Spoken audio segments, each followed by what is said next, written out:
자, 이번에는 유가증권에 대해서 보도록 하겠습니다. 자, 일단 유가증권의 개념을 좀 보도록 할게요. 유가증권, 형태로 봤을 때 주식이나 채권 같은 것들이 유가증권에 해당이 됩니다. 그래서 이게 이제 개정 과목별로 따지면 네 가지로 나누어집니다. 자, 먼저 단기 매매 증권이 있고요. 그리고 매도 가능 증권,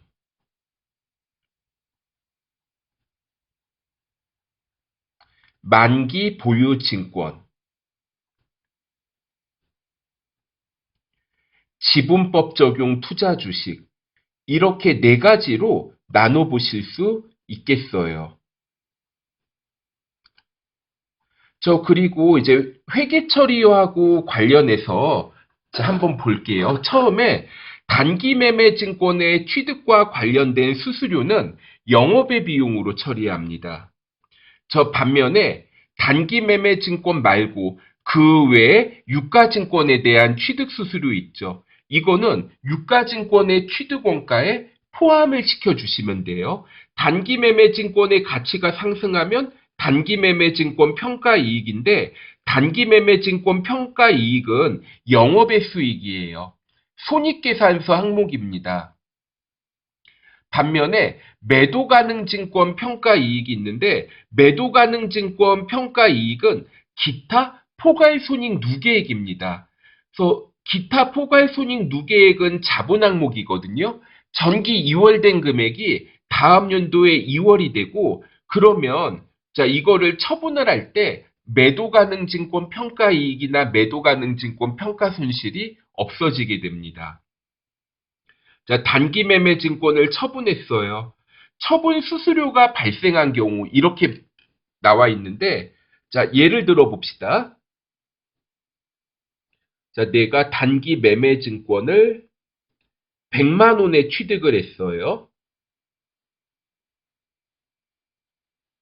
이거를 같은 연도에 처분을 합니다. 같은 연도에 처분을 하는데 얼마에 처분을 하냐면 처분하는데 이거를 한 150만 원에 처분한다고 할게요. 그 매도라고 할게요. 파는 거. 150만 원에 파는데 이때 처분 수수료가 예를 들어 10만 원 발생한다고 해볼게요.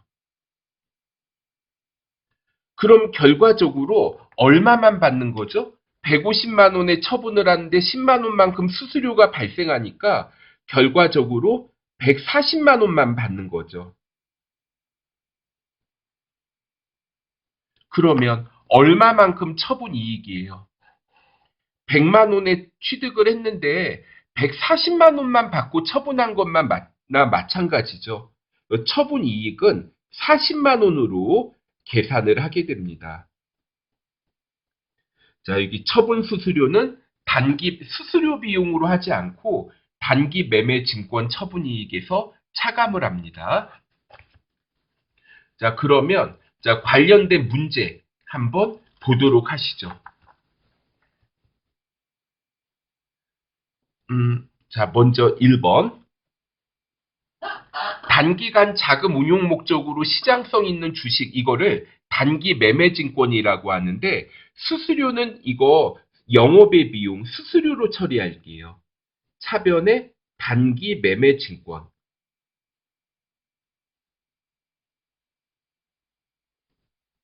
820만 원에 취득을 합니다.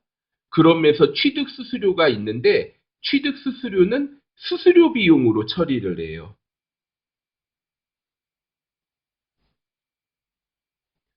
그러면 현금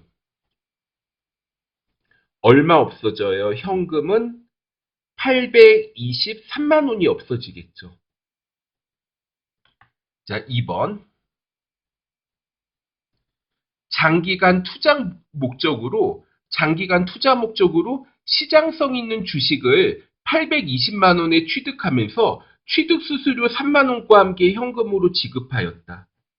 이거 장기간 투자 목적이면 매도 가능 증권이죠.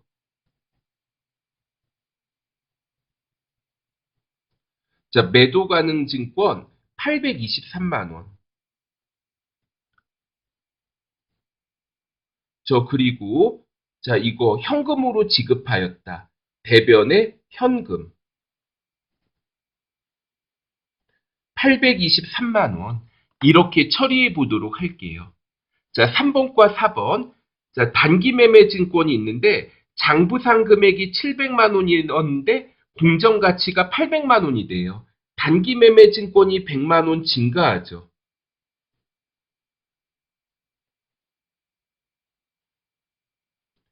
자, 차변에 단기 매매 증권 100만 원 증가하고요. 대변에 단기 매매 증권 평가 이익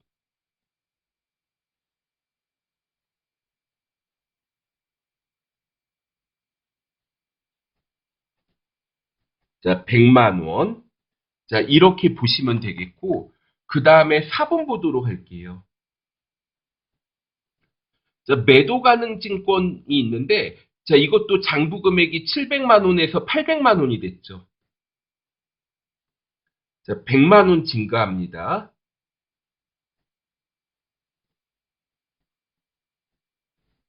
자, 매도 가능 증권 100만 원. 대변에 매도 가능 증권 평가 이익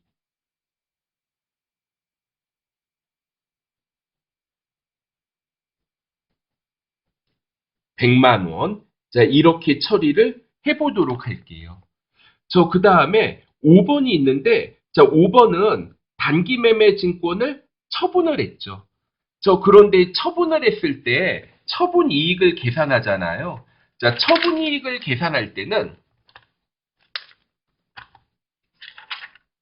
자, 단기 매매 증권 처분 이익을 계산할 때는, 자, 이거 어떻게 한다? 처분 이익을 계산할 때 장부 금액과 비교를 합니다.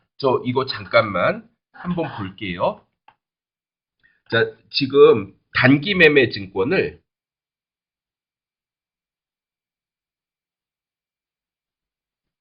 처음에 400만 원에 취득했습니다.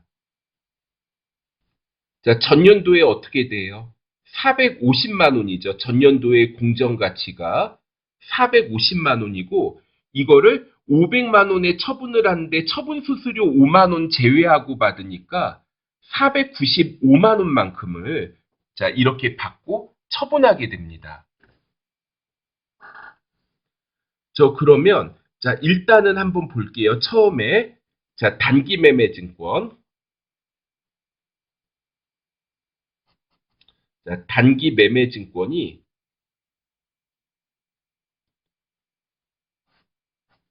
400만 원에 취득을 했었는데 50만 원만큼 평가 이익이 발생해서 450만 원인 상태에서 이거를 처분을 하는 거죠.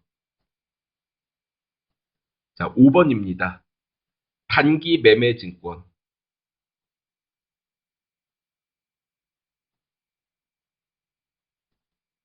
자, 450만 원에 취득한 단기 매매 증권이 없어지고, 그 다음에 차변에 보통예금, 원래 500만 원에 처분을 하지만 수수료 5만 원을 제외하고 나머지를 받으니까 보통예금은 495만 원을 받는 거고, 단기 매매 증권 처분 이익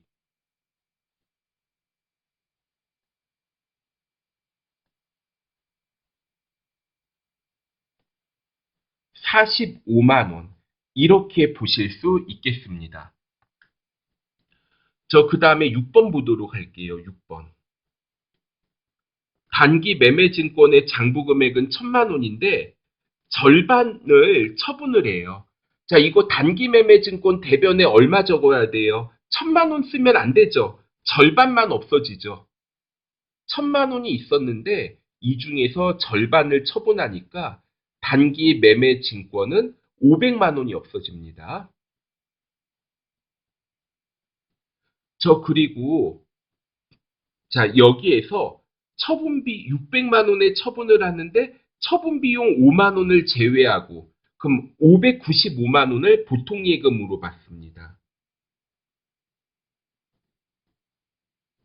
자, 보통예금 595만 원.